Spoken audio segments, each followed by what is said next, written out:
Yo, what's going on, man? It's your boy Big Smitty, aka D Nice, and this is the Porch. Welcome. I'm so excited to be back. Another week, another episode. My co-host Bolo couldn't be on today, so I'm holding it down for the Porch folks. But don't you worry, because we have a very, very, very special guest today, and I'm super excited to introduce you guys to. She is a personal branding coach, an entrepreneur, a content creator. You've probably seen her on TikTok. I'm pretty sure you have. The one and only Maria Cisco. Welcome to the Porch. Thank you so much for having me, and I'm very happy to be here. Of course, man. And before we even really dive into everything and learn more about you're currently in Dubai right now, right? Yes, I live in Dubai. Is Dubai is that your hometown? Is that where you were born and raised, or you moved there later on in life? No, so I moved here 7 years ago. I am originally from Venice, Italy.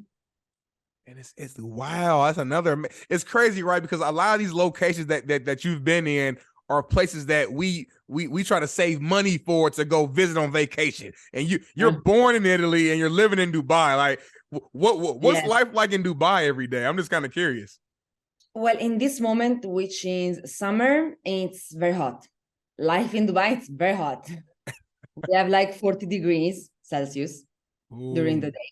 So yes, but for the rest, it's nice. I love living in Dubai. Like I wanted to move here. When I moved to Dubai, I didn't even have a job. I decided, I packed my bag and I said, I want to go live in Dubai. And I love it here. Wow. But it's very different, I feel, than the rest of the world. It's a bit like of a bubble, but a good one. Got you, man. And I think that's the perfect segue to kind of just really dive into you, man. Like I said, just very excited to learn more about the branding side and how to build a brand and the importance of social media, but also super excited to learn more about you as a person. And you just said it, man. You know, 7 years ago, you said you wanted to move to Dubai and you just packed your bags, didn't even have a job, and moved out there. Talk about just the I guess the courage that it took for you to go ahead and just make such an abrupt move without having a job. Like, how did you know that this will work out in your favor? Oh, I didn't. But the feeling was that life was not working out in Italy as well for me. Like I had never felt at home in Italy very much. So I was already living in Spain for 1 year. Then I moved to France for 1 year. And then I said, you know what? Or is the UK or the UAE? And I said, okay, there is more sun in the UAE. Let's go there. And this is how I went. But of course, I had no assurance that it would go good. But I also knew that in that moment, it was okay, all or nothing, let's try. And it went good after a while, though. Like, I need to be honest. It's not like at the beginning went super nice. It's not one of those stories. But eventually, it was the right choice, at least for me. Bet Online remains your number one source for all your sports betting this season. Everything from pro and college basketball to UFC/MMA and much, much more. You'll always find the latest odds, team matchup info, player news, and game trends at Bet Online. With live betting options, free contests, and live scores for almost any sport or game imaginable. Bet Online is truly the fastest and easiest way to bet on all your favorite leagues and events. Head on over to our website today or use your mobile device to join and receive your 50% welcome bonus with your first deposit. Make sure to use promo code BELIEVE. That's BLEAV, BELIEVE, to receive your rewards. BetOnline.ag, where the game starts. Now back to the Porch. Got you, man. And I kind of want to touch on that point. I mean, you just said it. It wasn't like you had instant success. It took a little while for things to start going right and going in your favor. If you don't mind sharing, I guess, like, describe some of those early years for you. Like when you first made the move, year 1, year 2, what were some of the struggles that you were facing in Dubai? Okay, so when I moved here immediately, because I knew I didn't have a job, but I didn't want to just waste my time and have nothing to do, I enrolled to a master here. Right. So while I was looking for a job, I was also studying just to have a justification to be in Dubai. Right. I didn't want to feel useless. And I found a job pretty quickly. The problem is that I got sick. After like 2 months of being here, I got very sick and it went on for 2 years. So I was sick the first 2 years of living in Dubai, and I really didn't want to leave. I wanted to stay here with, like, at all cost. So at the beginning, it wasn't smooth. It was maybe a coincidence. It was something that happened. But the first, yes, 2 years, I was on and off. Sometimes I had to go back to Italy for like 1 month and then come back. But I was stubborn. And then at some point, it went good. So in my specific case, it wasn't even directly related to the city or the change itself. It was more that, life happens. But what to do? It was a good experience. Like, I think that things like this toughen you up a lot in life. And then you understand, okay, I can overcome everything. It wasn't a horrible sickness like cancer or something like that. Right. But it was, let's say it was something related to autoimmune, disease, like, etc. So yes, it was still hard, especially because at that time I was 23, 22, 23.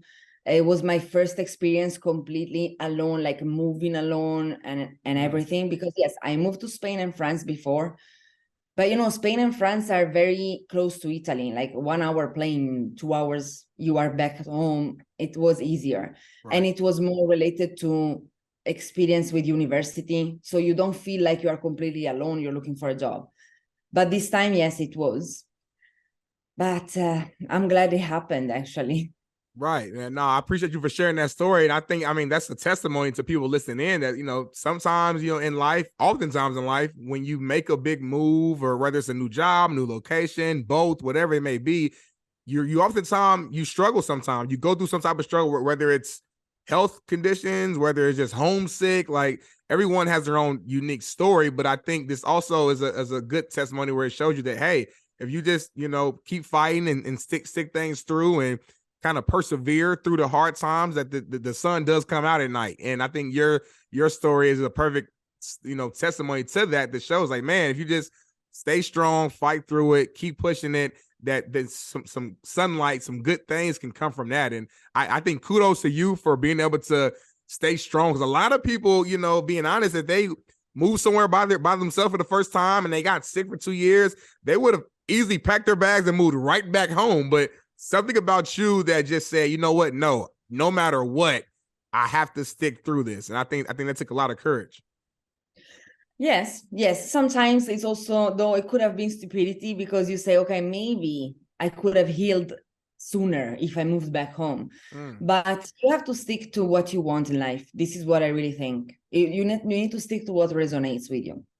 Have you ever done something like that? Like moving to another place, or? Yeah, for sure. Yeah. So right now I live in Los Angeles, but I'm originally from Indianapolis, Indiana, which is like a small city in the Midwest. So I moved out here about 5 years ago. I did have a job opportunity, but I didn't know exactly how it was going to go. You never know with these things. So I literally left my entire family, my girlfriend at the time, who's now my wife.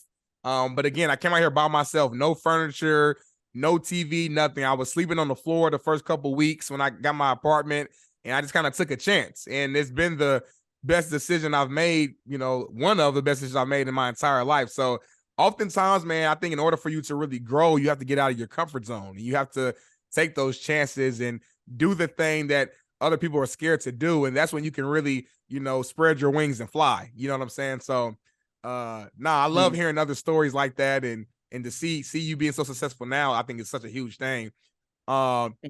I want to move on to another thing that I actually saw, man, on your Instagram page. You have a video, like a reel, so to speak, where you, in the caption, you talk about being labeled as a rebel, and even being labeled as weird, which kind of led you to living a double life. Kind of talk about that time in your life, man, when you were going through that, and what you mean by living the double life. So this is gonna be fun.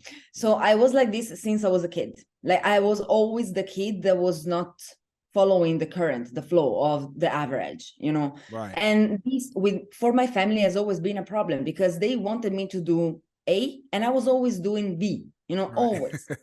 So it was my how can I say, my instinct. And at some point, okay, when I was a kid, it was small things. And then at some point, it started becoming bigger and bigger things. So the story is that I was a dancer. I really wanted to dance so much. And for me, I was passionate at that time about hip hop dancing, which, like, for you guys in the US is completely normal. For Venice, 12 years ago was not. Like, it was like weird if you listen to hip hop. You know, everyone is listening to house music and going to this type of commercial house parties and whatever. And I was the one, no, I want to dance hip hop. So the the only reason to do that, like the only way to do that, was hanging around with people that were of a specific, like, groups. Okay, in Venice, near Venice, like 1.5 hours from Venice, we have 2 US Army base. Got you. Okay.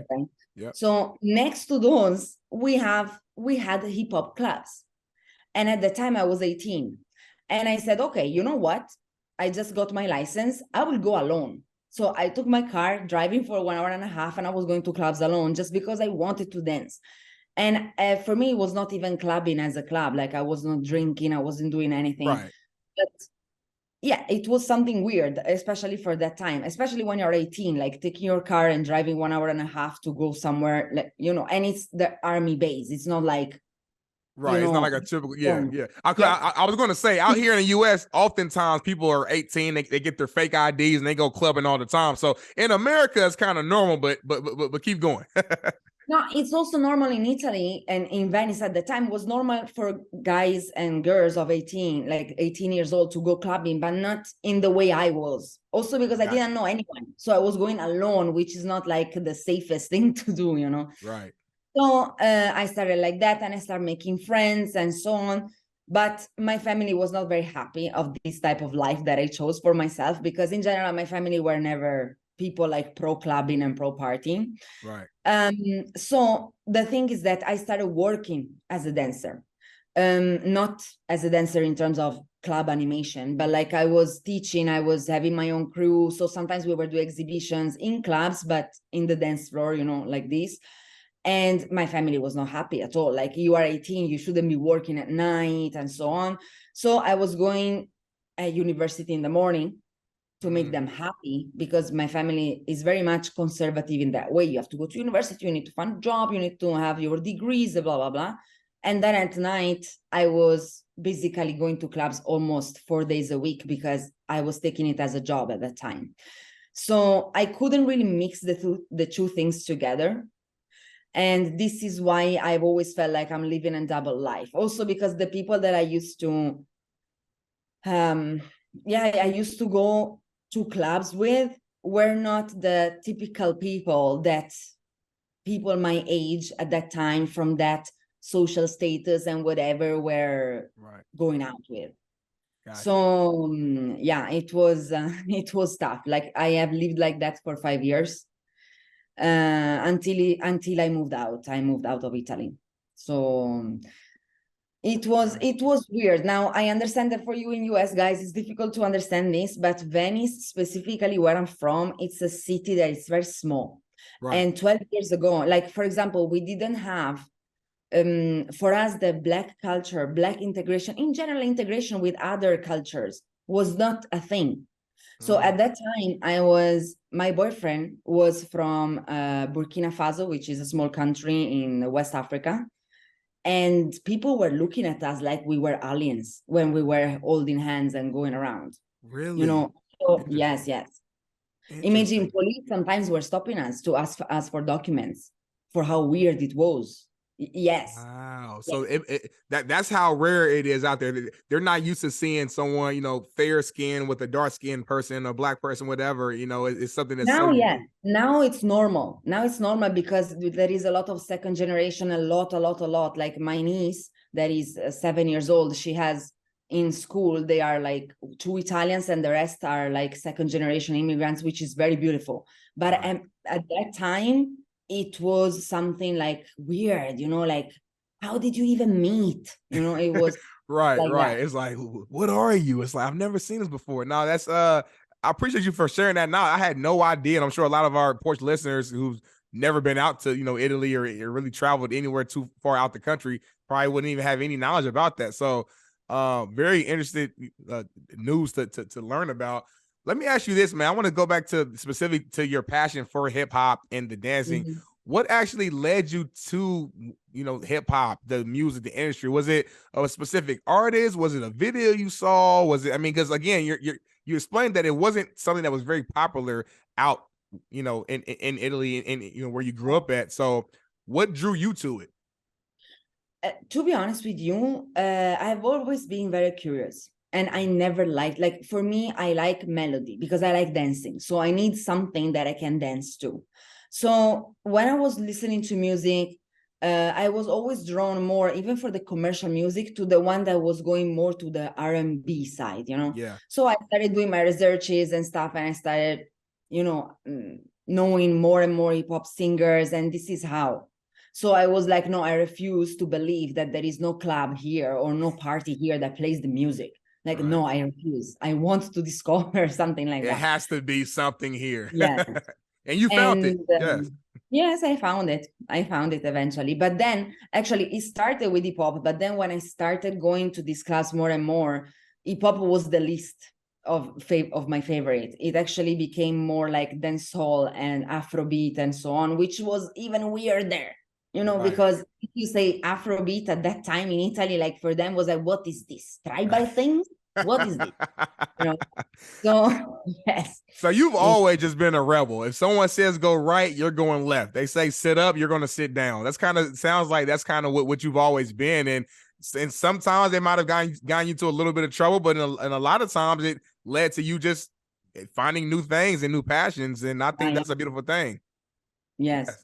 And I was never one of those rebels that create problems, I Right. was always very responsible in whatever I was doing, because when I was working in clubs, I was sober for 3 years. Like I made the decision, like, okay, I will be working in clubs, but I will not touch alcohol because I'm doing it because it's my passion, not because I want to have fun. Right. So yeah, So I let me never crossed that limit. Yes. Right. No, for sure, man. Which I think I respect that, as well. You wanted to separate the two. If this is my passion and if this is something I'm taking seriously, I'm gonna go all in on it. I'm not gonna, mix pleasure with this. I want to make sure I put my best foot forward. So with that being said, when you put so much time into it, such a large investment into dancing and that passion, what made you stop? Okay, so it made me stop a mix of understanding that there wasn't really such a easy future Mhm. in that sense, especially in Italy, like because of the environment. I should have, if I wanted really to pursue the dancing career for that type of music, I should have been in a different environment. But where? It's not like it's easy. It's not like there is a university for hip hop dancers, you know what I Right, mean? right. So it was a bit that. And then also the fact that at some point after 5 years of clubbing, you start feeling like, okay, we need to put some perspective here. Like there is a future, like what should we do? Also in those 5 years, I said that I never crossed the line and I never did anything that was not responsible. But because of the situations and the environment I was with, I found myself in the middle of situations many times. So it hasn't been easy 5 years. Now I need to add something here, another piece to the puzzle of the conservative Italy. At that time, like the type of people that were in those clubs were mostly people that were not Italians, right? Mm. So mostly West African, North Africans, Latinos, and so on. But as I was telling you, they are not second generation; they are first generation immigrant in Italy, and because Italy at that time was very closed for these people, it wasn't easy to have like a normal life like Italian would have. So they didn't have a normal job. They didn't have, sometimes they were struggling with racism. They were struggling with even just going to school and finding opportunities for themselves. So at that time, they were young, 18, 19, like this. They end up maybe dealing drugs or doing things like this because they have to cope with the situation of not finding a job or whatever they were coping with. Right. So it wasn't like the best type of people to hang out with, even if some of them maybe were, but the environment was like that. So I ended up being the how you say this, the witness of attack to police. Got you. They weren't my friends, but I was there and I saw it. So I Right. ended up being in court because of this, because I had to be the witness, you know. So things like this, that at some point you say, okay, I cannot handle this anymore. You know, like Right. it's too much drama. So this is how I decided to like move on. I said, okay, I still want to find like my passion, but I want to find it in a place where it's not It's safe. type of situation, you know, like I want it to be a bit more normalized, you know. Right. So 100%. And sometimes in life, that's what you have to do. You have to separate yourself from people, places, situations in order for you to take the next step. Because if you got the wrong circle of people around you, sometimes they can hold you down and hold you back. Even if you have the best intentions and you might think they're cool people and they're nice to you, if they're doing the wrong things, man, and you're in that environment, they're naturally gonna kind of connect you to them, and you know it can only bring you down. So that's why I think it's very important, uh the circle of friends and the environment of people that you keep around you, because you know a lot of times if you look at a group of people, you know you can kind of decide and subconsciously define who you think you know the type of people they are just based upon the group, you know what I'm saying? So even if you are just a excellent person doing everything the right way, if the people around you are complete opposite, from the outside looking in, we're naturally going to judge you as one of them. You know what I'm saying? So I think of that's course. a great point.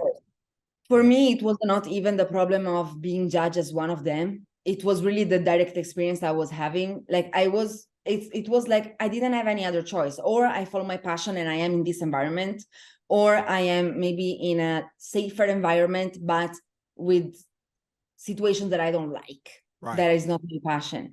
So it was a bit unfair, but it is what it is. Now Italy is not like this anymore. There is a lot of hip hop clubs and everyone is integrated with each other. Like in the span of like 12 years, this much change happened. That's wild. So, but And when I was 18, no. I could argue, Maria, that you might have played a large role in the changing the last 12 years. You were kind of that first person to say, you know what? I'm bringing hip hop here. I'm bringing the culture. We're going to dance. We're going to boogie. We're going to listen to Afro beats. You know, you fast forward 12 years later, everything that you were trying to introduce to the culture and be a part of, they're doing. So, I mean, round of applause to Well, you. but thank you. I wouldn't take so much merit on my own, but okay, maybe I normalized it for Venice, so There for you people go. not to be shocked anymore. Exactly, man. But you talk about, obviously transitioning and finding your passion. And by looks of it, it seems like you found just that. You've done just that. You're a huge personal branding coach. You know all things about building up brands. Explain to the Porch fans who are listening in, just how exactly did you land on this role and on this position? Well, I decided to become a coach 4 months ago. Oh, so this is brand Not new. like, yes, it's brand new. Got But you. okay, it comes from a whole path, a whole journey. So when I first moved to Dubai, I found this job after 2 months that I was here in my sick 2 years time as the brand manager. And I was not happy. Like I didn't like it at all. It was a bad work situation in general. And one day, when my sickness was at its peak, I received this call. I was still sending out CVs all the time, hoping for something better, you know. And I received this call from a talent agency telling me, do you want to become a talent manager? Didn't even know what it was, like no idea. Yes, let me take the interview. Give me anything. Yes. So I took the interview and they explained to me, because talent for me is a singer, is an actor, you know, I was a bit confused. It's not like in Dubai, it's full of the Right. cinema industry is so big, you know. So they were talking to me about influencers. You are gonna be a manager for influencers. We call them talent, but they are influencers, blah, blah, blah. I didn't even know it existed. Like influencer, yes, but I didn't know it existed, the figure of like a manager for Right. influencers. Once they explained to me the role, I'm like, I'm in. So they hire me and I work 1 year as an influencer manager in this agency. And then after 1 year, that I was doing all on my own, like I was making the whole department running for the influencer management in the agency. They tell me, okay, we will promote you at the end of the year. Once the year is completed, we will promote you. You will become a higher position, blah, blah, blah. So it was the 28th of December, I think. They come inside the office. It was 10 days before I completed 1 year. And I'm like, amazing. They're going to promote me. Yay. They call me in the office and they tell me, Maria, you're fired. Bye-bye. What? Yes. Are you kidding me? 10 days before the year, they called you in. Did they give you a reason why? Like, what was the reason behind it? The reason is like the branch is shutting down in Dubai. Wow, man. So it basically was like a huge layoff is what it sounds like. Oh yeah, my God. so, talk about your emotions like when in that moment. Like I know you had to be just distraught, like just shocked. Look, the emotion, I wasn't even shocked. I went directly in problem solving mode. I said, okay, I'm not going through the changing the job and looking for a job again in Dubai after 3 years I'm here. I will open on my own. That's it. So I was already planning eventually to have my own business. So it was something I was talking about. I went out of the office that day. Actually, the manager, because she was also changing company, she told me, do you want to come with me to the new company? I will take you. I said, no. I went out of the office.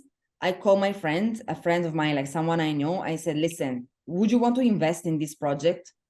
And he was crazy enough to believe in me and say, yes, okay. After 2 hours, I was the business owner. Like I opened the license. Yes. Hold on real quick, Maria. So just to kind of bring it all together, make sure the Porch family can understand what you're saying. You went to Dubai, 2 years of being sick. You finally get healthy. You get you a job. You're the talent manager for this company. You're grinding. You're doing very well on the job. You're 10 days away from hitting a year. They call you in. You're thinking you're about to get a promotion, but instead they're shutting the branch down. You get fired. 2 hours later, you called up a friend. You said, hey, friend, do you believe in me? I need you to put some money where your mouth is and invest in me. He does it. In 2 hours, you're now a business owner. That's incredible. Yeah. I've never heard nothing like that before. I got some real good friends, Maria, but I don't know if I can call them right now and have them invest money. Are you comfortable saying what the amount of the investment was? If not, no problem at all. I'm just a little curious of like, how much money did he throw at you? Yes. So fortunately, because we started small, like I just wanted a license to start operating even without an office, like as a freelancer. So the initial investment was around $5,600 around that. Yes, gotcha. Not too much, but still to call a friend and just say, hey, I need $5,000, $6,000. That's still a lot, man. So kudos and shout out to whoever your friend is for believing in you and making that investment. That's huge, man. I might have to call my friend after this podcast here and see if I can get me a quick investment. So right. Try and let me know. I'm gonna let you know how it goes. Yes. So yes. And I called all the influencers that I was already managing and I told them, come with me. So I basically took all the business from them. Smart. And I had a clause of non-competing for 2 years. So I completely ignored it. Like I completely said, okay, I don't care. So I took everything. And after few days, I say 1 week, we were operating. Yes. Wow. So this is how I started my entrepreneurial journey. And wait, because it's not finished. So I open, and after 1 month, Corona starts. So I am in the middle of launching a business. And one of the reasons why I wanted to become an entrepreneur was because I want to be free to travel the world. So I don't even need an office. I can operate remotely. I don't care. And then I am Corona. I'm locking you down. Wow. It's like every time you try to take 2 steps forward, someone tries to push you 4 steps back. It's like, what in the world? So tell me, how'd you get through this? But to be honest with you, for me, it was a relief, Corona, because it was a moment in which I could rest. Gotcha. So I was finally sleeping, after culture a bit slow down. But the first 3 months of the company, of course, also because of the lockdown, like the business went, even the business that I had lined up from the previous things and etc. They all canceled, all the campaigns, everything was canceled. So the first 3 months, zero money. And I remember that friend that gave me the money told me, okay, I already know I will never see the money again. I will never see my investment back again. And I was like, no, wait, hang on. And after 3 months, like in those 3 months of like lockdown and everything that was happening in the world, I was still sending out emails all the time. I was making people know I am on my own now, etc. And when the situation with Corona went a bit better here in Dubai, especially, things unblocked. Boom. After 3 months, I start making money. Pam, pam, pam, pam. I made, so 3 months, nothing. The next 3 months, I made $250,000. 200 Yes. and 200. Hold on. Whoa. Too much is that. Your life is like a movie. So you I went know. from 3 months making no money to 3 months Yes. made $250,000. What in Yes. the world, Marie? Who are Yeah. you? No, but this is also like, thank you for the, like, okay, I want to take the merit, but I also have to say it's also because of the situation, right? With Corona, Right. like things unleashed after, especially for social media. So then from like we peaked, and from then we have always had a good performance in the company till this day. Wow. So That's yeah. incredible. That's such an inspiration. I like to call myself an entrepreneur, myself. I mean, I do have a 9 to 5, so to speak, right now, but I have my own clothing brand. Also, we have our podcast here. So I know the Yeah. hustle, I know the grind and those long days, those long months where sometimes things aren't going your way. So to see things, finally start to move in the right direction. And now you're so successful, you're traveling the world, doing exactly what you wanted to do. It has to be an incredible feeling. Just let's dive a little bit more deeper into the actual like X's and O's, so to speak, like the day to day of what you do, and how exactly are you helping others, build up their brands. So because I was having this company, so it's influencer management company, I have a lot of experience with dealing with social media. And I see what is important in social media, what audiences reply to, and so on. And in that 3 months of lockdown and Corona and stuff, I was using TikTok to learn how to use it because it was booming in this region, and I wanted to teach it to the influencers I was managing. And because I was using it just out of like whatever for fun, one day one of my videos went viral. I started getting followers, and it wasn't even in my plans. And TikTok Arabia contacted me. They said, "Hey, do you want to be part of our meme creators?" And I said, "Okay, like why not? Let's take the opportunity." So from then I started getting more and more collaborations on TikTok and getting followers and so on. So after 4 years, let's say, of being 5 years of being an influencer manager, 3 years of being a creator myself, I said, you know what? I need to share this this expertise, because I see a lot of people talking about social media, and I want to tell them, what are you saying? That's not true. Or talking about making money on social media and making it so complicated. And even when people are asking me, but how many followers do I have to make money on social media to start selling as an influencer? I'm like, it's not about the followers. Like they lack the real things that actually brands will ask you when they come to you to work on a specific collaboration or whatever. So I started saying, okay, you know what? I will put out there a course, how to become a successful influencer, just to make some money on the side, something that is there. Right. So once the course is up and I publish it was February, I'm like, okay, this feels better than I thought. Okay, let me become a coach. Okay. And this is how I started. So then I started creating a membership, and now I do also private coaching. So people start reaching out to me when I put up the course, and they started asking me questions and so on. And I understood, okay, this is what people are actually asking in the world that is not my industry. Because when you are inside of it, for me, some things are normal that I understand that for others are not, and they need explanation and so on.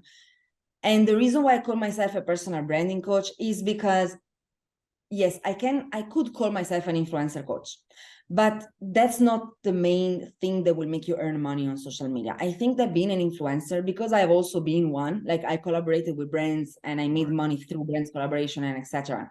I don't see the longevity of it. I don't see how it could be a long-term career. I managed influencer for years now. Some of them I've been in the market for years, and I saw how their career went. It's difficult to stay relevant just as an influencer, because a commercial influencer lives off brands collabs. And after a while that you are promoting brands, you become irrelevant, because people will understand that you are doing it only for the money. There are so many brands that you can actually genuinely promote. If you start promoting every single makeup brand in the face of the earth, people will understand, and then it becomes, when you do a lot of collaboration in a month, your page becomes like Amazon. You're just promoting things left and right. So for me, what is important is that an influencer leverages that audience that they build through being an influencer, and that reputation, and also the money that they make through being an influencer, to actually have their own personal brand and launch their own thing at some point. That could be a fashion brand, like their own brand in terms of a business. They could be a service provider. I don't know. For example, if someone is a very good fashion influencer, they can sell their services of fashion styling, for example, or their own agency, or anything. Some of them, they use it to leverage it into, I don't know, becoming actresses, singers, presenters, whatever it is. But to be able to do that, you have to have a personal brand, because a lot of influencers, what they do is that they lose themselves into just becoming promoters for brands, and they lose their authenticity. So they start losing followers, and followers will not follow them if they move to another career eventually. Right. Because that's a good point. Yeah. So what I'm teaching is, yes, okay, I can also teach you how to make money as an influencer, but always with in the back of your mind, the fact that we need to reach somewhere else. Right. You're always teaching more of a long-term plan. It's like, okay, yeah, we can make the short-term money as an influencer. I'll teach you how to do that. But at some point, that's going to stop. And how can you leverage this energy, this amount of followers, for you to create something that's everlasting, something that's, whether it's a clothing brand or a podcast or something that's like, okay, use your name, use your likeness, use your brand, your personal brand, to where now, okay, if these other bigger brands no longer want to work with you or whatever the case may be, you built up a platform of your own that you own, that now you're good for life, potentially, because now you're really making that money. So I think that's really huge, man. And I me, again, we've had this podcast for a while, but we're always trying to learn. So I'm sitting here taking mental notes myself and just trying to really learn, like, okay, how can we elevate our show? And a question that I've always had, and I wanted to bring to you, is I feel like there's a lot of times when people have a good product, or they're a good influencer, or whatever the case may be, right? But for whatever reason, they're struggling with the marketing aspect of it. Like, even I'll admit, even with our Porch following here, we have a pretty decent following online, but we feel like we have a really great show. You know what I'm saying? We've had a ton of big time guests. It's fun energy, it's educational, etc. But we feel like not enough people just know about it. So, like, I guess, what would some of your, I guess knowledge be for just people in this position where it's like, okay, you have a good product. How do you push it though? How do you push it to the masses so people actually know about it? So this is exactly why my clients are influencers, creators, aspiring influencer creators, but also service providers. So if someone comes to me and they tell me, look, I want to be a coach, teach me how to be a coach on social media and make money out of it in social media, I can do that. So in your case, when people come to me and they tell me, I don't have enough exposure, like I don't reach enough people. Right. The problem is always very much put in the outside, right? So it's always, oh, what is the code I need to crack to go viral? Or what is the algorithm like? Or explain to me. While for me, these things are bullshit, utter bullshit. Like when I see social media gurus, those videos that you see, that they tell you, latest hack of 2023 for TikTok is you need to say one sentence in 1 second, and then the algorithm, the retention rate, like, and the hashtags you need to use. And I'm like, how much money are you making? Right. Like, what are you saying? What are you saying? Because I work with people that have even like I manage people that have even shitty engagement and they still make shitload of money every month because it's not that what is important. Okay. Now, when people start asking me these questions, I feel that they think that social media is something that you need to crack, like a video game, you know? You have to have the tips and tricks on how to kill the villain in the best way, in the quicker way. No. Social media is about people, okay? Social media is called social because people need to socialize inside of it. So or your content is good or it's not good. It's not like if you use hashtags and you post at 6 p.m. instead of 6 a.m., you will become a creator. No, it's about your content. So when people tell me I'm stuck at a certain point, first of all, I try to ask them, what do you mean stuck? Because you are not growing? Like, because the only number you need to look at when you are on social media is your bank account number. Nothing else. Ooh, Nothing else. Nothing else. Because I don't care if you have 1 million followers, 12 million followers, but then your bank account has nothing because you don't know how to actually monetize that following or how to actually make money out of it. So are you really stuck? That's a good question. Yep. First question. The second question is, if you feel like you're stuck because you say, yes, I don't feel I'm making enough money, then we need to work on your content. We don't need to work on marketing strategies. It's like, okay, it means you have a good product. It's amazing. Whatever you're teaching is amazing. Whatever you want to, the message you are delivering, it's amazing. We need to work on the way you are delivering it because social media as a culture, right? So even if I am the deepest person in the world and I'm interested in knowing even things that are not silly, let's say, and I want to stay in your video, you still need to catch my attention. Right. Because unfortunately, we are all in this mannerism, you know, like it's too easy to do like this. So I need to see something that catches my attention. And people think it's the hook. No, it's not the hook. Because if you say something like 3 tips to go viral today, it's a hook. And I'm still scrolling because I see 100 of videos like that. Right. It's not about the hook. It's about really your charisma on social media. I think that is all. It's a mix of delivering the message in the right way and being authentic. So really coming to social media with your personality.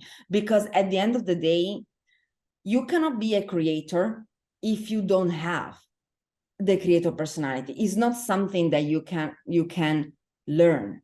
Yes, you can improve it, but you still have to be a person that is listenable. You understand what I mean? You either have it or you don't. You know what I'm saying? And I agree with that 100%. Yes. You know, and I believe that the people that are attracted to social media, they have it, even if they never start social media. Because I know people that they don't care at all about social media. They don't have it. But when you start having that thing of, I could do this, it means that you have it inside of you and you just need to understand how to do it. And the problem with social media is that a lot of people have a lot of fears regarding it because it amplifies the stage fright, exposure, fear of judgment, it amplifies things like perfectionism and things like that because you have so much reach, right? Right. So I work very much with all the people I coach. I work very much in mindset, even before strategy, because I understand that the point comes always from there. Like, what is blocking you on social media? And then, of course, I work on making them understand that you can have the most perfect strategy and still not be reaching a success. Because even if you have the perfect strategy in terms of SEO keywords and hashtags and posting time and this and that, but then your content sucks because you are not saying anything. You know what I mean? It's still not going to be successful. Like, you got to have the good content before you can have anything. One thing I want to ask you though, real quick, but before it leaves my mind, earlier you said you can make some good money without having a ton of followers. I need you to kind of explain to me a little bit more on that, because I was always of the belief that in order for you to really start monetizing, you got to have like at least 10,000 plus followers to even have a chance. Like right now, our podcast has like 1,800 followers right now. We have a good show. We get good listens. We have like our core group of people who always going to support and do do those things. But 1,800 followers, I'm thinking like, there's no way we can really make money on social media. But it sounds like I've been thinking wrong. So please educate me on that piece of it.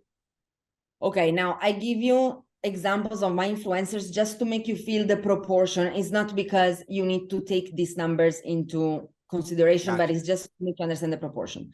So I have an influencer. I manage an influencer that has around, let's say, 700,000 followers on Instagram. Okay. She used to make, like, so in 2020, she made $400,000. 400,000 in 1 year. Okay. From social media alone. Okay, gotcha.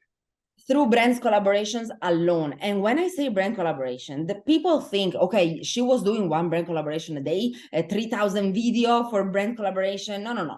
It's like 4 collaborations per month. And usually one collaboration sounds like, okay, 1 picture post plus 6 story frames, $3,500. Like, this is a collaboration. Okay, so imagine the amount of work. Yeah, right. It's not that. So she made $400,000 in 2020. Now, last year, 2022, she made $200,000, which is still a lot of money, but you see how less it is. Right. Why? Because she's getting irrelevant. This is why. Like, I'm telling you straight. Another influencer of mine that has 50,000 followers, she is making per month, like per month, every month, at least $6,000 per month, which, okay, it's not $200,000 a year, but you see the proportion. Yeah. Like, she has 50,000 followers and she makes 6,000 per month. The other one has almost 1 million followers. Right. And right. You see the proportion. So in that case, why this person is making less than, why this person is proportionally making less than this one? Because she's irrelevant. She's not relatable. She doesn't have an engaged community. While this one, brands want to collaborate with her rather than with the other because she has a community that does what she says. Because what brands are looking for is, are you able to provide sales for me? Yes, then I don't care. Like, if you're able to provide sales, I pay you. But it doesn't matter if you have 1 million followers, and this other girl that I was talking about, she has 1 million followers. She has almost like 700,000 followers. When she promotes a code, like, it happened once that she promoted a code and she had 2 sales. 2 out of 700,000, So you understand that numbers in this case, they don't matter for a brand. Of course, they would rather work with the other one and pay even the other one more. So when I was working as an influencer, I was having 10,000 followers on TikTok, 6,000 on Instagram. I was already collaborating with brands. I was making 3,000 per month. That's crazy. So real quick, because I'm taking these notes. How did the conversation with brands even happen? Like, are you reaching out to the brands? Are they coming to you at that point? Like, kind of, what's the steps? Both. Okay. Both things. So, because, like, why I was already making that money with this little following, because I knew the strategy. I knew, like, because through, like, managing other influencers, I know how the conversation goes. I know what brands are looking for. So I knew how to approach them. So the first thing, if you want to approach brands, okay, a lot of people, they just send their media kit portfolio link to their social media and say, please consider me to work together. Why? Thinking about it as a CV. If you are an entrepreneur and you will receive a CV of someone and someone is saying to you, this is my CV, please consider me, I will not even open it. There's no effort there, right? Everyone's doing the same thing. It's nothing, right? Yeah, but if they tell me, hi Maria, I'm following you on Instagram and I know exactly what you do in your business, and I think because of my experience that this is what you should do, and I would be able, I open this. I don't even open the CV. I already hire you because you did that extra step. So you want to work with the brand, try to understand a bit. What is their branding value? What is their marketing strategy? What type of other advertisement they're doing? Try to see if there is a specific problem, approach them and tell them, hey, I am a content creator.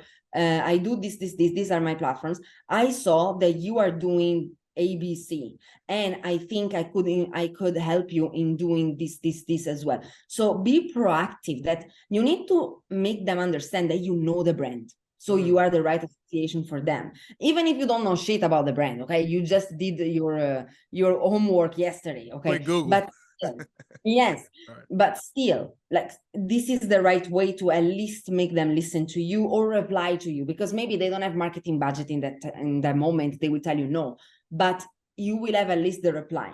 In the moment you have the reply is the moment when you can build a relationship. So next time they will come to you. Next time they need someone. That is one thing.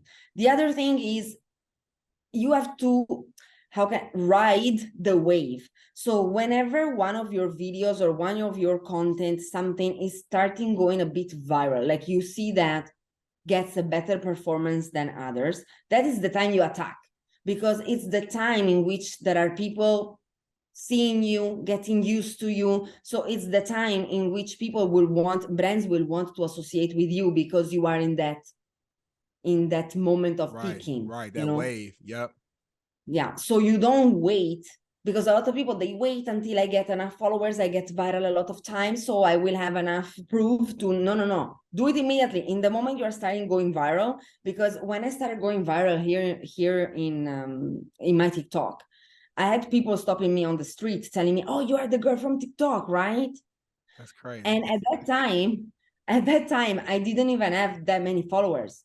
But I said, okay, this means that people are seeing me, so I am familiar, So you have to kind of use even your weaknesses and your strength always in your advantage. The point, Darnell, is always that you are a business. Even if you are an influencer, a creator, a service pro, whatever, you are an entrepreneur, because it's your own business, and you need to think about it with the mentality of an entrepreneur, like you had a company. It's the same thing. Got you. So you got me fired up over here, man. I'm ready to run through a brick wall right now. We might have to hire you on for the Porch podcast, for my clothing brand called Live for the Day clothing brand, because we got some good things. We got the good product, Maria. We haven't pushed it to the level that I know it could be at. And just hearing this education from you and this knowledge is really put a fire in my belly to make me believe that we can really do this. Like, we got something special here. We just gotta, you know what I'm saying, just understand, how these brands work, what they look at, what they care about, what's the conversation to have with them, etc. One other question I have specifically about the brands: when you're negotiating like payment or price or things like that, are there any specific keys or tips that you would give your influencers or brands of how to approach that? Like, should you wait and let the brand kind of throw out the number first, and then you kind of, counter that, or should you kind of come prepared with a specific number that you already have in mind? It's better always to wait for them to tell you their budget, because you don't want to play small.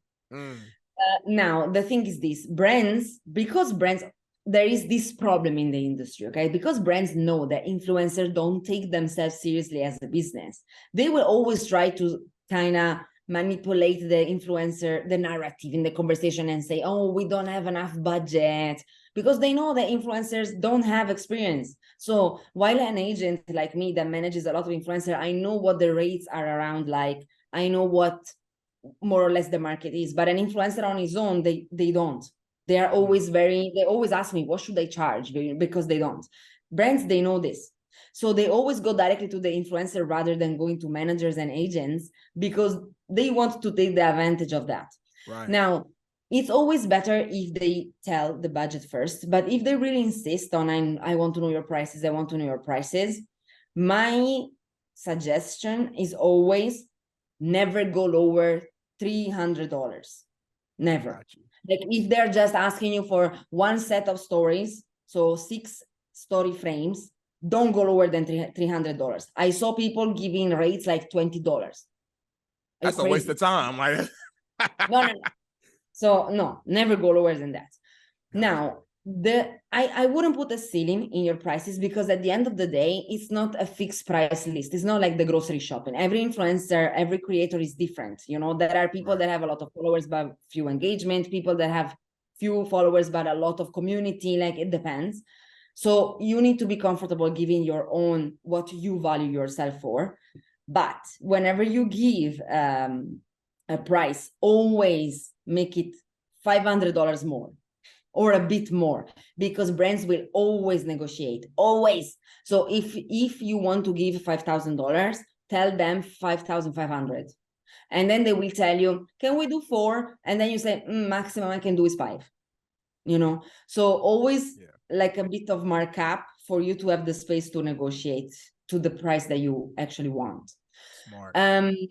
For the rest, don't let them convince you. Like if they start telling you, oh, but we really don't have budget. I know that you want 5,000, but we don't have budget. We have 2,000. No, because otherwise you make them see that you did $3,000 discount. No. So you can start negotiating on the things you can do for them. So instead of lowering your price, you can tell them, okay, but maybe I can add this, I can add this.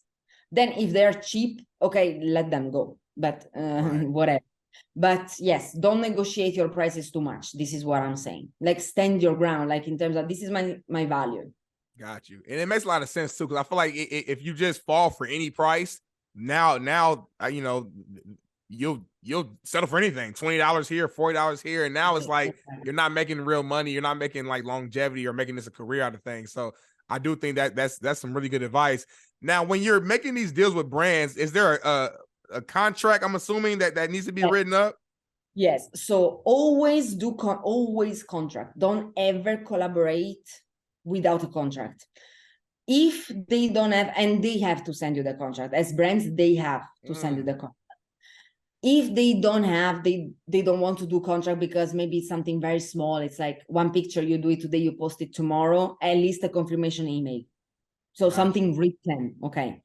The second thing, always ask for payments in advance, because the marketing field is the worst regarding meeting deadlines in terms of payments. Usually brands, they will tell you, we will pay you 30 days from the moment you post all the content. 30 days after. Net 30. And then it becomes 45. I'm telling you. telling you. Trust me, I not to cut you off. I've experienced this, not with necessarily like brands, but I do hosting, I do like a lot of sports content. I've worked with the company. I'm gonna leave their name out because I don't want to, put no bad energy out there. But it was supposed to be a net 30, and that net 30 turns into like a net 60. And I'm blowing them up via email, like, where is my money? I'm trying to be nice, but you're playing with my money. Where is it at? So please, Porch family, if you guys are listening to this episode, that's one of the key points. Get your money up front. Please continue, Maria. If it's possible, because okay, if you are an influencer that like you have 10,000 followers and you're dealing with L'Oreal Group, okay, maybe they will not change their policy because of you. But it's also true that if you're dealing with L'Oreal Group, even if they tell you their policy is 30 days, it's L'Oreal. You have to say yes, okay? But if it is something else, at least agree on something. 25% in advance, 50% in advance, 10% in advance, 25% middle of the campaign, 50% at the end, but something. Because otherwise, because it's also a way to establish your worth, like you want to make them see you're serious. Like, no, like I don't work for free, I don't do content in advance. I don't.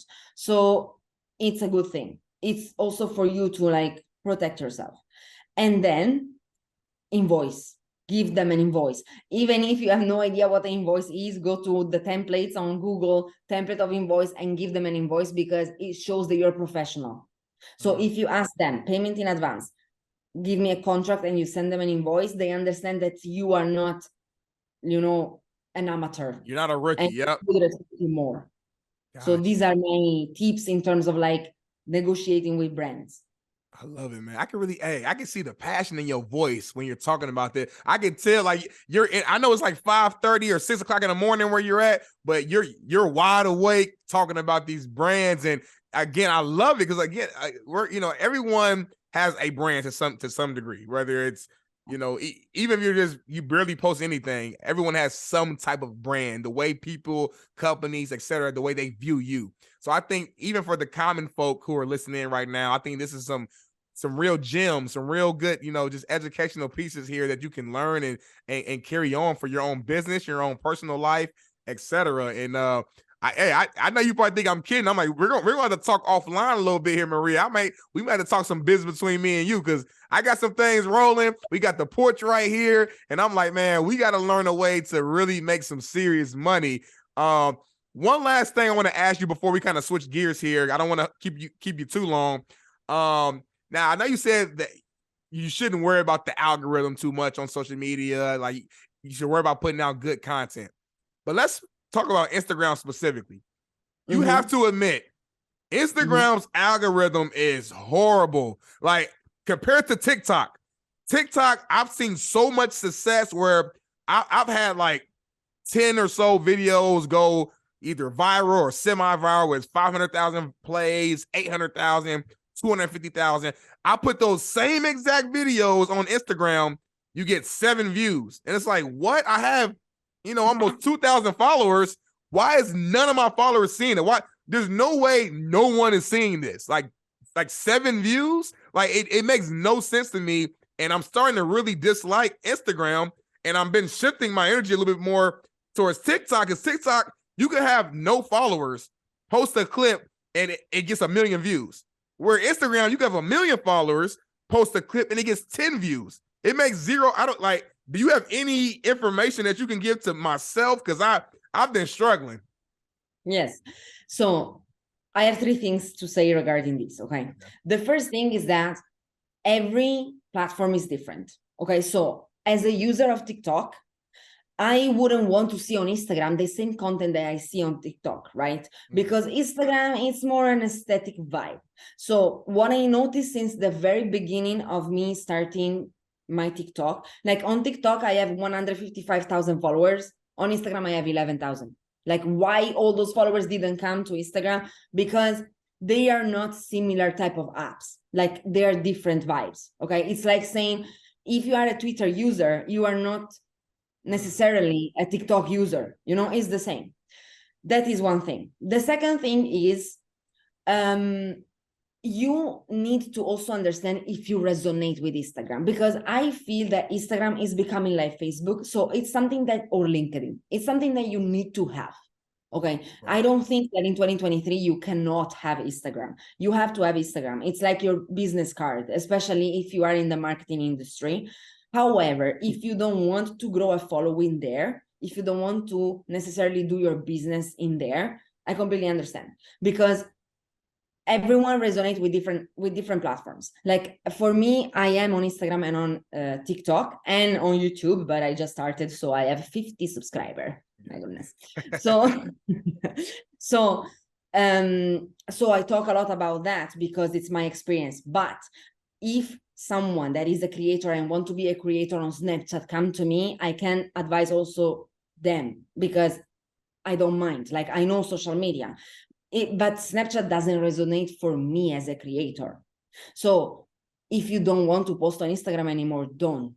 Like, I don't think it's necessary. You can do everything on TikTok and YouTube.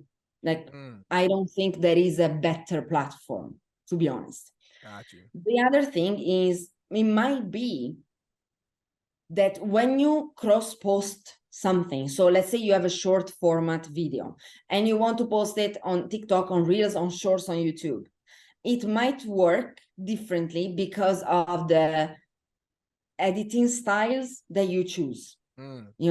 So it's not a watermark thing. When people tell you you shouldn't post on Instagram watermark videos with the TikTok watermark, or you shouldn't post, you should use the camera, the built-in camera on Instagram or the built-in camera on TikTok. Bullshit. Okay, bullshit. I went viral last week using like for a podcast that I did, and I did the whole editing was in other apps, and I had even the captions, and I went viral. So it's not true.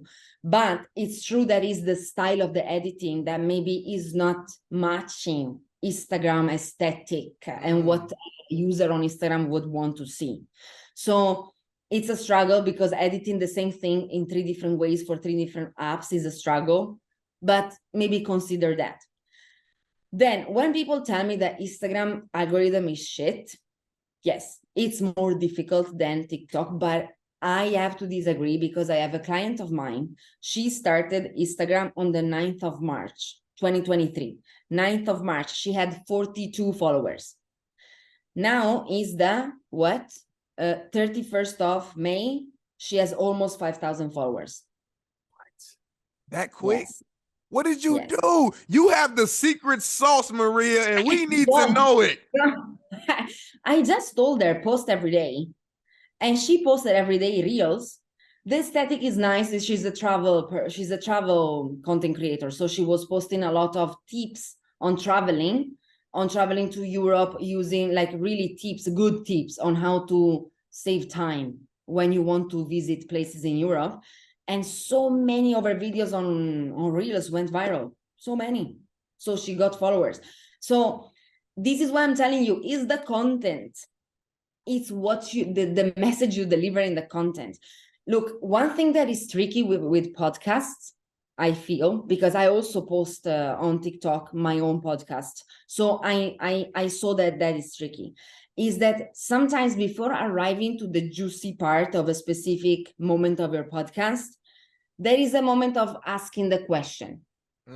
People don't always stay to listen to what the question is. Right. The first 3 seconds, you have to start almost immediately. I feel like sometimes, like a lot of times with our videos, I try to start off right at the juicy part, yes. like immediately. Yes.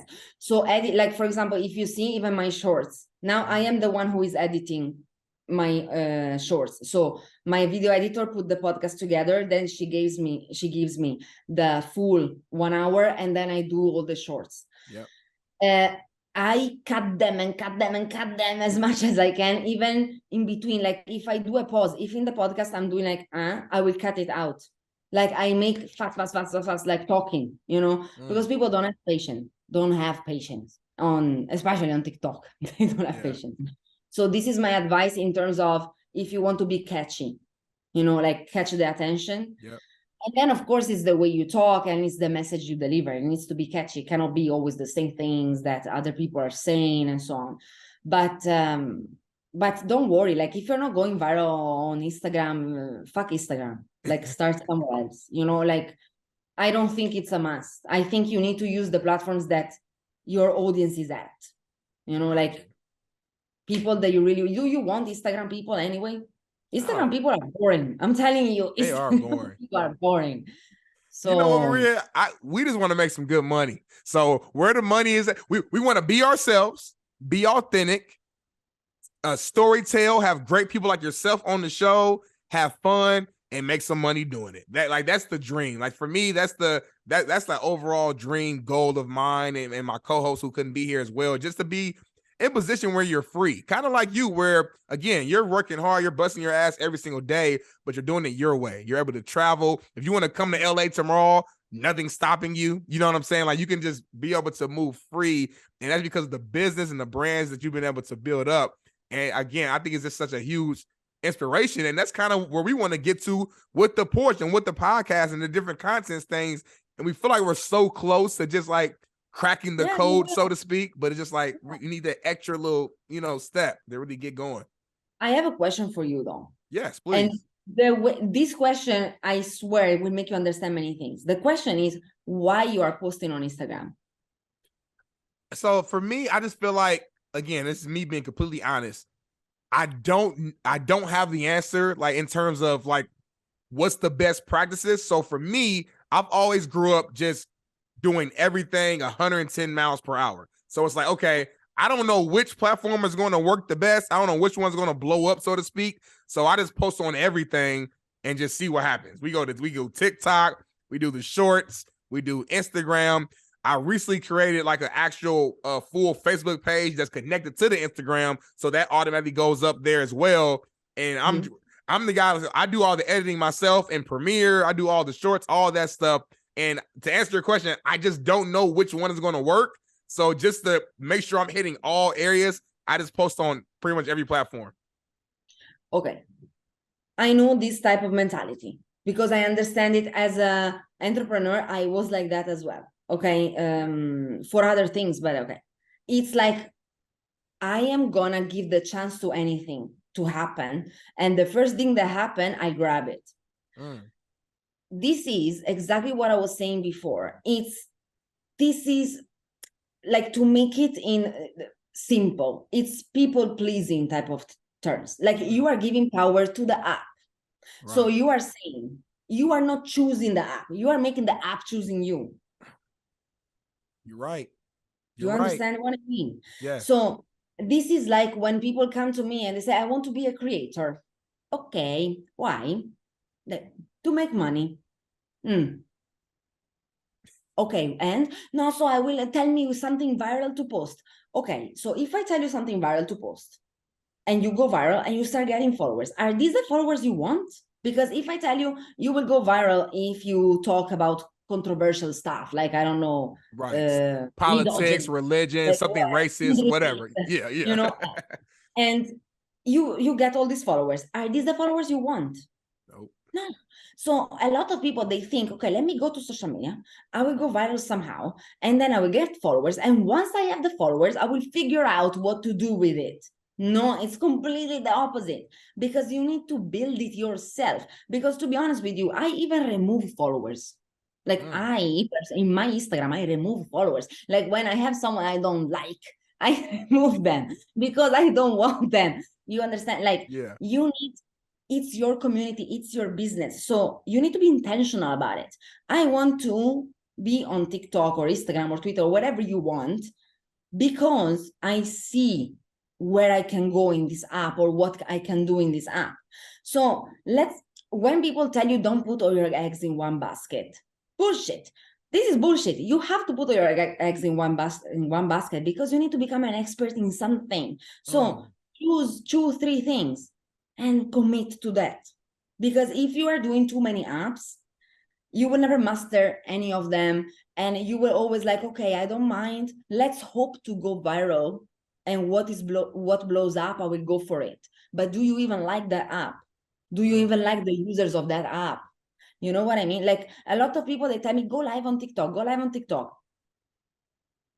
I am not going live on TikTok, no matter how much you pay me to go live on TikTok. I did it for 1 year, okay? For 1 year, I was going live on TikTok for 1 hour every day, okay? And I know the audience of TikTok lives. No, but on TikTok, you have so much reach. I don't care. I prefer going live on Facebook in my little Facebook group with 9 people and save my energy and my, I don't know, teaching and wisdom, whatever you want to call it, with people that I chose rather than anyone. That, you know what I mean? So it needs to be really coming from you. It's you who decides. It's not others. Have you ever heard social media gurus telling you need to pick a niche? On social media before. Why they say that you have to pick a niche? Because like this, when people come to your profile, they understand what you're about and they decide if following you or not. No, the reason why you need to pick a niche is because you need to attract the customers and audience that you want. It's not about them choosing if following you or not. It's because you want people in that niche. Because that's true. If I post about fashion and I attract people from food, I don't want them, right? So I post about fashion and I niche down. I don't think picking a niche is necessary, but to make you understand. And I niche down because I want people from that specific niche like me. Because if I have to freaking talk with these people all the time for the rest of my life to build a community, I want people that resonate and I resonate with. Otherwise, I need to fake it. It's the same. So don't give so much power to the algorithm, to the apps, to this and that. You have the power of doing it yourself. Man, I appreciate that. That means a lot, and I feel like I've learned so much. And I'm gonna have to bring you back on here for like a part 2 because I still have like 1,000 more questions, and Let's do that. You're so intelligent. You have so much wisdom, and man, this has been incredible. We do like to close out our show with more of like a fun segment. Obviously, I mean, we talked all about business and work, but I kind of want people to know, like, when you're not working, when you're not helping your clients out, when you're not doing all the day-to-day grind, what does Maria like to do for fun? Like, are you obviously you like to travel? Are you going to the beach? I don't know. Are you in a relationship? Like this, like, who is Maria when she's not working every single day? I sleep. You definitely need it. I'm sure you do. No, actually, I love sleeping, but no, actually, what I do is I travel.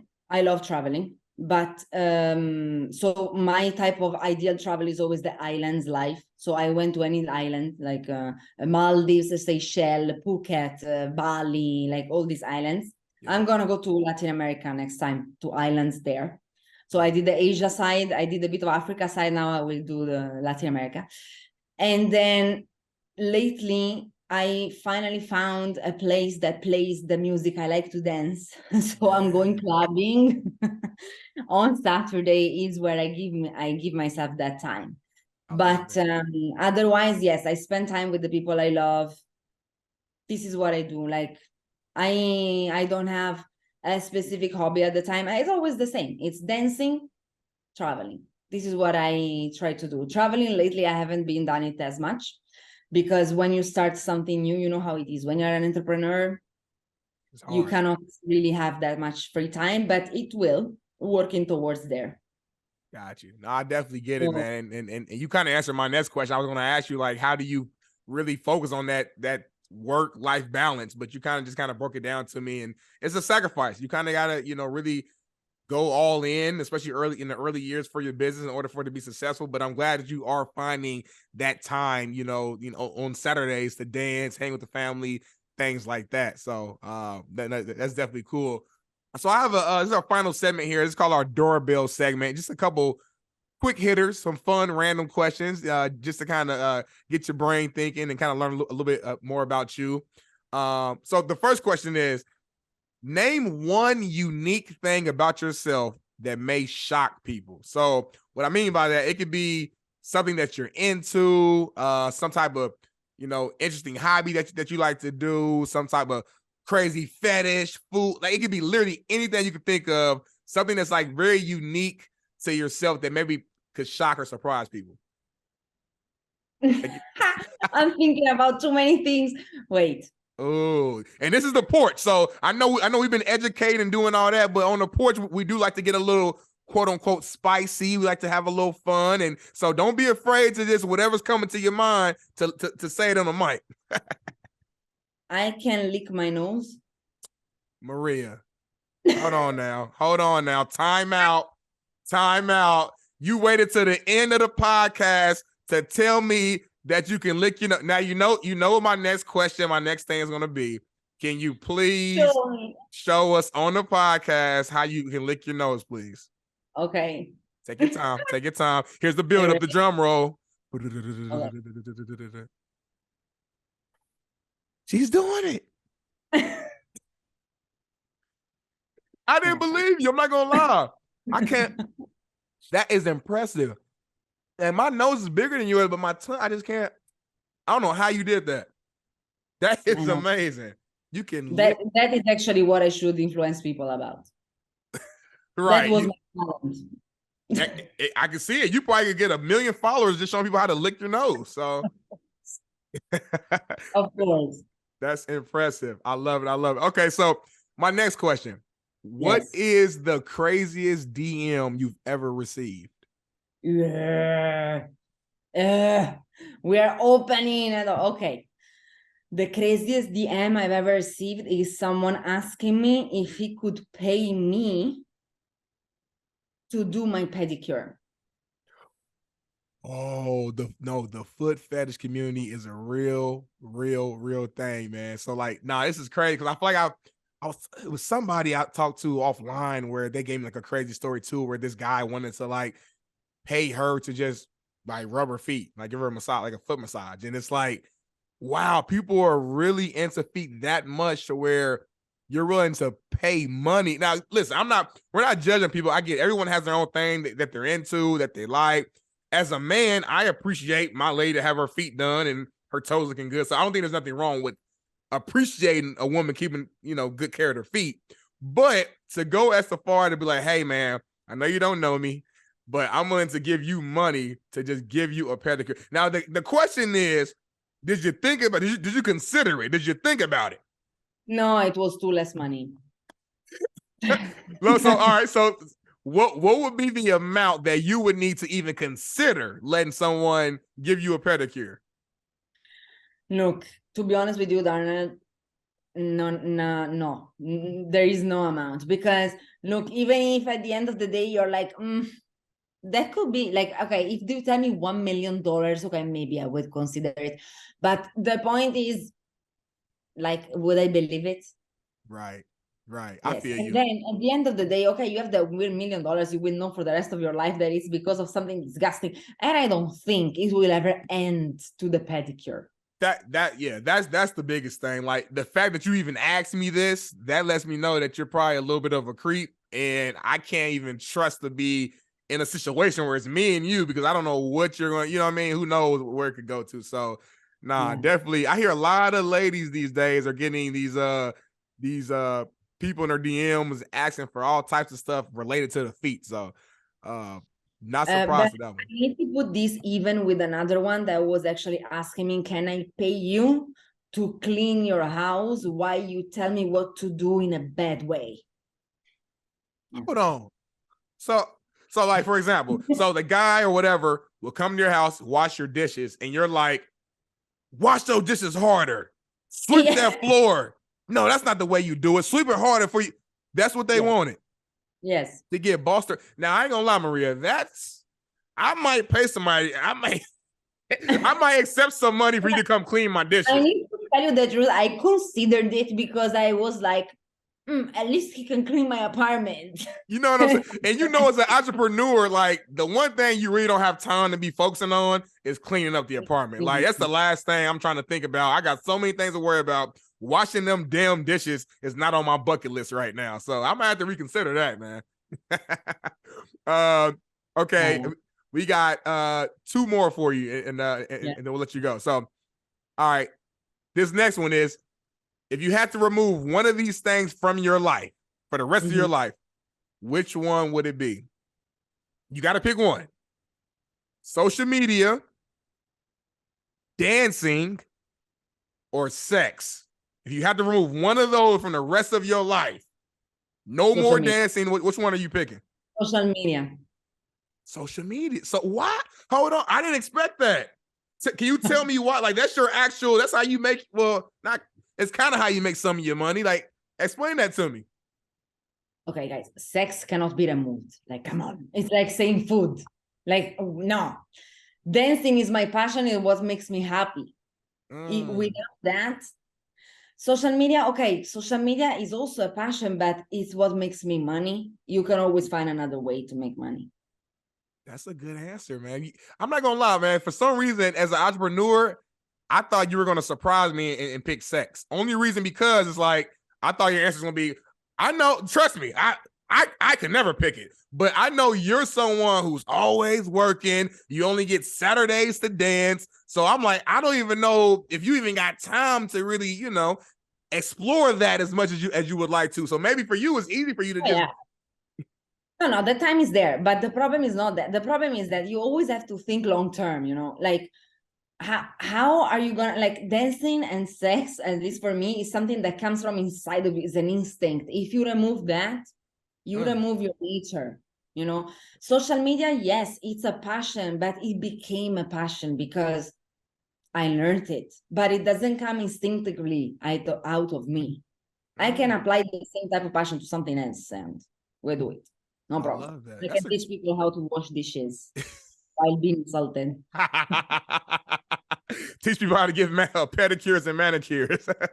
That's an amazing answer, man. It comes from within you, so I love that. I love that, man. Last one here, and this is a fill in the blank. In 5 years, Maria will be blank. Take your time.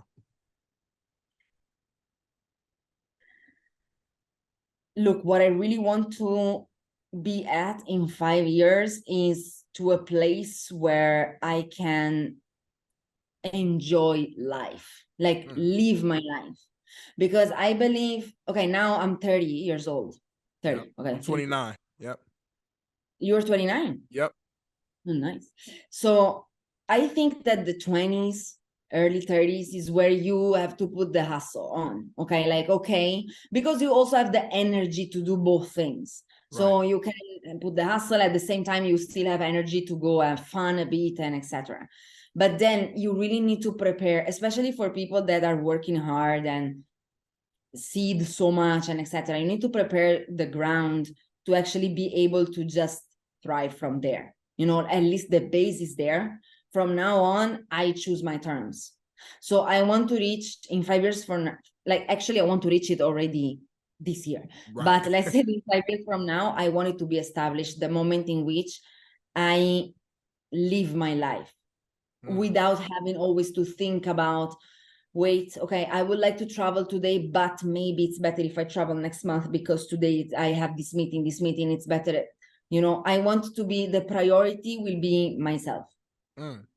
I love that. That's one of my best answers we've ever had. One of my favorite answers we've ever had on here on the show. And one thing that we're firm believers in is once you speak it, it's in the air and it will happen. You know what I mean? I think you can speak life. You can speak truth into life into truth, however way you want to say it. And the fact that you just spoke it into existence, I think your actions will, lead to that thing that you're looking for. So again, man, yes. And so I'm a firm believer. So again, we appreciate you for hopping on here. We want you to give you the time here to kind of shout out, promote anything you want to, your Instagram page, your TikTok, your membership. If anyone wants to, sign up for, class, anything you want to promote, this is your time to do so.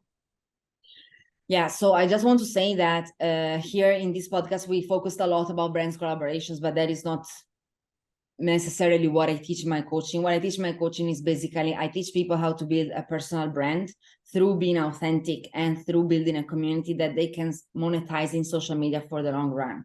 So even if you want to be a coach or if you want to be, personal trainer, and you just need social media as your marketing funnel, this is what I do. Now, if any of the people that is listening is interested in knowing anything about my coaching programs, you can directly DM me on Instagram. This is how I give all the info, and then we can discuss whatever it is. But and then yes, follow me on TikTok, because on TikTok is where I post all my podcasts, all my content, all my tips and how-to educational stuff. While Instagram is more where I update people on what I am up to in my coaching business. So I hope to meet all of you. And thank you so much for listening. And by the way, I also want to add to the fact that when you ask me in 5 years from now, and I told you I want to put myself first, basically, I also want to reach that through the right things, though. Yeah. So making an impact on people, because the reason why I decided to become a coach is because I get much more fulfillment in sharing, in helping people reaching their dreams than just making the money. I love that. Yeah, you have a true purpose, and when you have a purpose and a passion, and you know it, and you really are taking the right steps behind it, there's nothing that you really can do. You know what I'm saying? I know you're going to be super successful with it, and again, that's kind of the same mindset that we have, man. We really enjoy the podcast. Obviously, we have a lot of fun. We ask some silly questions, but we also like to educate and learn and storytell and promote other brands. And, it's a true passion that we have behind here. And it's been a pleasure and honor to have you on the show. I really do want to get you on again down the road, because I feel like there's so many pieces to you that I want to learn about. And for everyone tuning in, man, again, you can subscribe if you haven't yet on Apple, Spotify. We're on Believe Network. You can find us on Caffeine TV as well. So just make sure you show love. If you're listening in right now, leave a 5-star review. And man, the way we like to end our shows, Maria, is the best you is the best you. So always remember that, guys, and everything that you do, be yourself, be authentic. And Bolo, I miss you, man. I can't wait to see you again next episode. And Maria, thanks again. We out. Thank you so much. I really enjoyed. Yes. Peace. Started on the porch, that was where it all began. Had to put in work, every day we got it in. We chased all our dreams and now they can't believe it. We make it look easy, we achieving everything we needed. Now we undefeated. If we link, no, it's only business. If we get to speak and leave them speechless. I did things for free, but now it costs to see me. When you see me, you ain't gotta greet me. Just don't plot to sneak me. I'ma see it, I'ma stop and watch you lose and get defeated. What do we bleed? Came from the jungle, we humble but hungry and hunting to feed. People don't want us to leave, they love us and rush to the bus when we run in the streets, thinking we stunning the sea. We came from nothing to something, now up in the lead. Now we ain't coming in peace, hunting for blood and to crush everyone in the league. We got a reason, we put in work every day of the week, every month, every season. So many schemes, had to go hard for the team. We gave our all and succeeded, came from the deep end. Warming up pots, cooking ramen at times, that was all we was eating. Now we be feasting, 5-star restaurants every week. Whole team dripped in cloth and it's seamless. They looking hard when we step on the scene. Call us outcasts, we so fresh and so clean. Ain't about cash, please don't ask for a meeting. Just hit the stoop out the spaz on the beat.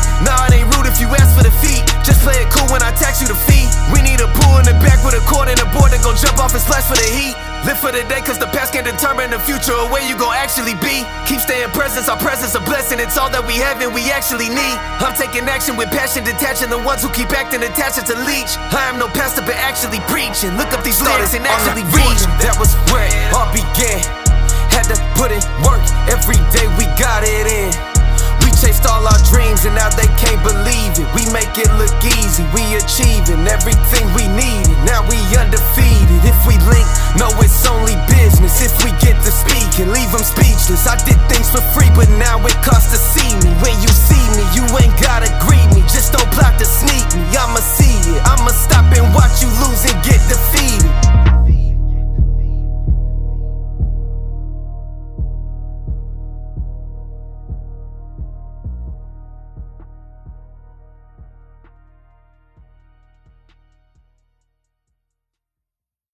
Presented by Bet Online.